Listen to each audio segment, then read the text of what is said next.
Hi అండి, అందరికీ నమస్కారం. నేను మీ సోను స్వాతిని. ఆశీర్వాద్ గులాబ్ జామున్ మిక్స్తో నేను ఈరోజు గులాబ్ జామున్ చేయబోతున్నాను. ఏంటి అని అంటే ఫస్ట్ ఒక గిన్నె తీసుకొని దాంట్లో గులాబ్ జామున్ మిక్స్ పౌడర్ మొత్తం వేసేసి దాంట్లో కొంచెం పంచదార పౌడర్ కూడా వేసుకొని అండ్ మొత్తం పాలు వేసుకుంటూ ఇలా చపాతీ పిండిలాగా కలుపుకోవాలి. చేతికి అంటుకోకుండా 2 టేబుల్ స్పూన్ నెయ్యి వేసి మొత్తం అంతా అలా కలిపేసేసుకొని చపాతీ పిండిలాగా చేసుకొని ఒక 15 మినిట్స్ పక్కన పెట్టుకోవాలి.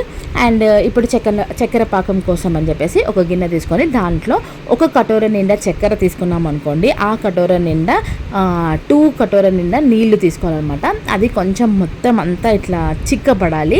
మరి నీళ్ళు ఉందనుకోండి, ఈ గులాబ్ జామున్ అందులో వేసామనుకోండి మొత్తం అంతా ఇట్లా స్ప్రెడ్ అయిపోతాయి, మొత్తం అంతా మెత్తగా అయిపోతాయి. అలా కాకుండా ఈ తీగ పాకం అనేది చాలా థిక్గా వస్తేనే గులాబ్ జామున్ పర్ఫెక్ట్గా వస్తాయన్నమాట. ఇది గుర్తుపెట్టుకోండి. అండ్ మొత్తం అంతా ఇప్పుడు చిన్న చిన్న బౌల్స్ లాగా చేసుకోవాలన్నమాట.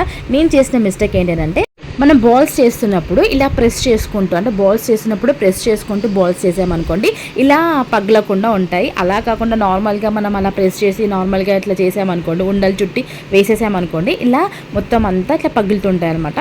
సో అవన్నీ నూనెలో వేయించుకొని దాని తర్వాత చక్కెర పాకంలో వేసుకోవాలి. సో చక్కెర పాకంలో చూడండి ఎస్ లాగా బాగా వచ్చింది కదా. So gulab jamun ready. Bye.